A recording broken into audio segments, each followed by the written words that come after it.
Hey guys, welcome to Philadelphia Flower Show 2026 here at Pennsylvania Convention Center right here in Philadelphia. We are doing the display this year. The theme of the show is called Rooted, and you'll see lots of great displays here this year at Philadelphia Flower Show. So if you didn't make it to the show, here's kind of a peek at what we did this year for our display. I've been wanting to build cork trees for probably the last 10 years. This is something that my grandfather did as far back as the 1940s. He was building displays here in Philadelphia for the Philadelphia Flower Show. And a cork tree is what we see here behind me. So we basically take a large structure, just a framework. We build cork tubes and then sassafras branches out the tips, finish off with some leaves on the end.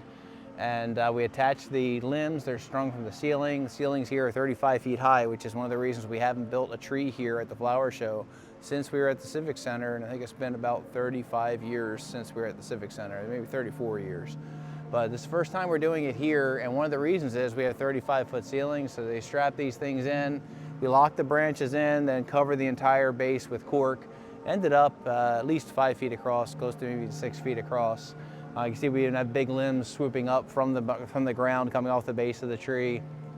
Beautiful sweet sugar lemon drops up there. I love using that big bright pop of color way up in the air to draw your eyes up.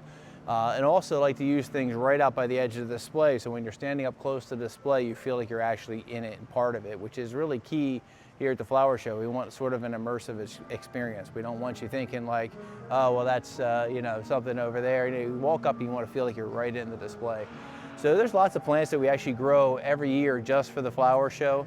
All the foliage you see in here, with the exception of the Boston ferns and the pothos, were grown at our nursery right in Linwood, New Jersey, including the huge cheesecake monstera in there, which is just awesome.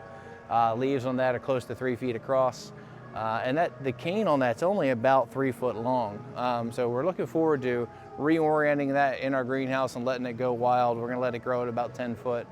We do have some seed pods on it, and I don't know if you can quite see, but right at the base of the tree, there are several seed pods, and they are variegated as well. And yeah, we're pretty excited to be able to show that in here. One of the things I really like is this year, being that it's rooted, it's kind of a story sort of along the lines of like what our nursery's been through in the last 100 years. And starts out with our stone walls in the back. That's sort of the part of the display. It's like once you build something as a solid foundation like that, you keep going. I would say that's really like our customer service and all that sort of thing. And that's been the same regardless of what medium we're doing. We started out as a cut flower nursery, selling really just, my grandfather was supplying his father with flowers for his hotel. Then we got into all cut flowers and plant sales. Now it's online. So the model of what we sell has changed over the years, but some of those bedrock things have taken good care of people. That's something we've done from day one. So that's really kind of symbolic of the stone. We have plants in here like the Cymbidiums you see back here. 4 really large plants of Amesbury green sunlight. That was a bronze medal from the Cymbidium Society of America. But we grow certain plants like that every year just to put here in the Flower Show in Philadelphia. Cymbidiums are great for in here because they can handle the cold. We do get cold during setup week. They can handle even the drier conditions for the week that they're in here.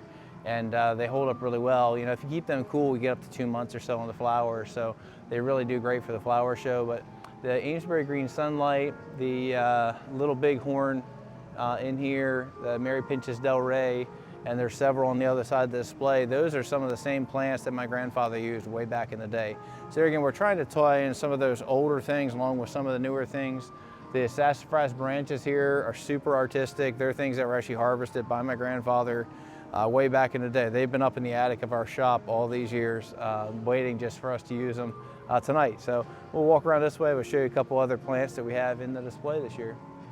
Part of the idea with the cork tree is most of the cats grow up in a tree in nature. So we're really showing you cattleyas growing up in the trees. Even though we have basically a Rapiculus lely up there, don't judge us. We do have a little bit of artistic license here.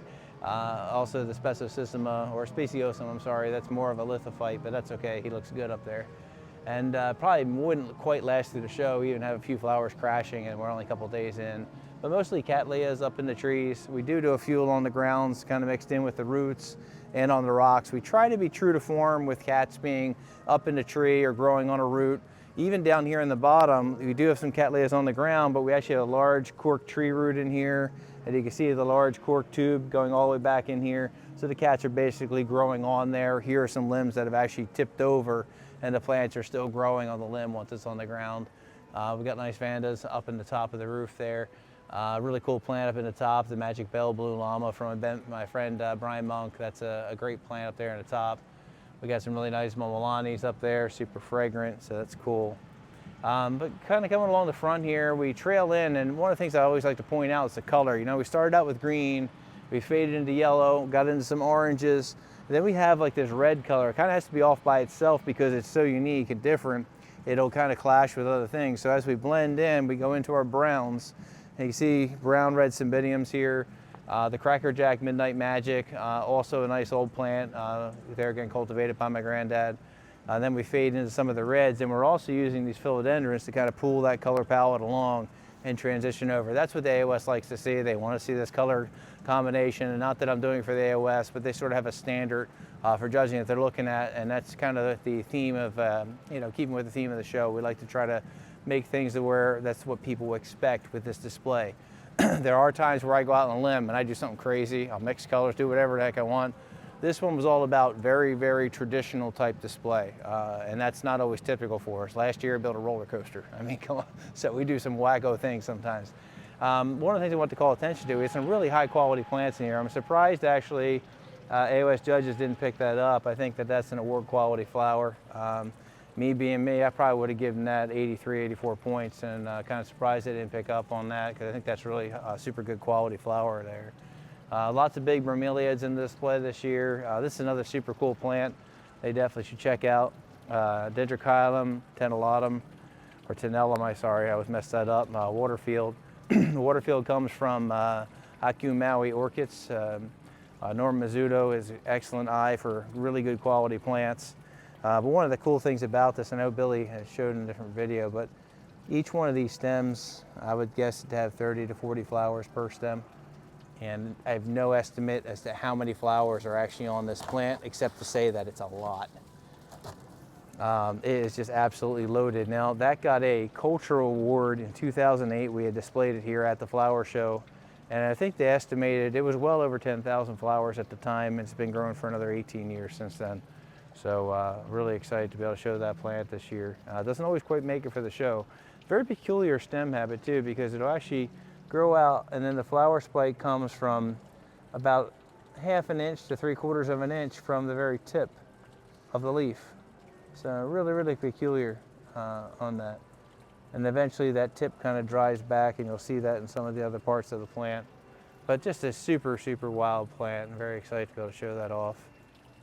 In our display, this kind of, it's in a general way talking about kind of like the whole process of orchids and how they've been collected through all the years, and how we cultivate them and all that now versus how they used to be done and all that sort of thing. But even going back and listening to some of these really old stories about orchid collecting and all that happened back even in the 1800s, the passion is still the same. All of us collectors are still crazy. I mean, I'm downstairs looking through begonias and African violets just because I think I'm going to start growing some of those too. So we all get kind of carried away with the plant material. I'll show you a couple things around the corner here. There's a couple interesting things.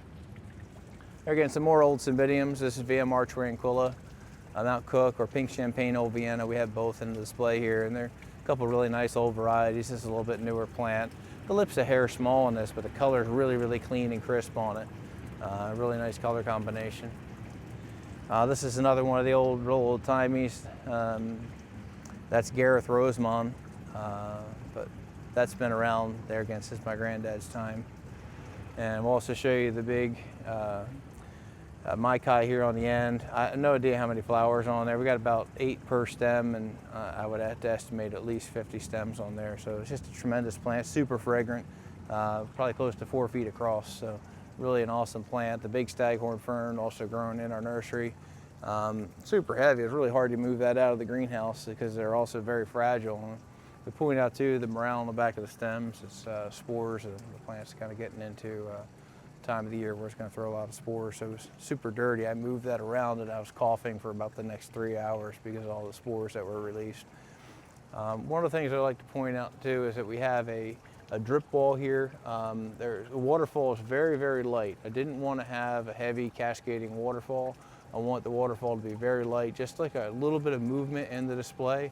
just to give you the idea of water being there. This is an old aqueduct system coming off of the temple, so to speak, in the back here. This is something that, there again, it's kind of just a picture of what has happened in the nursery. Like here's this old thing that's still in operation.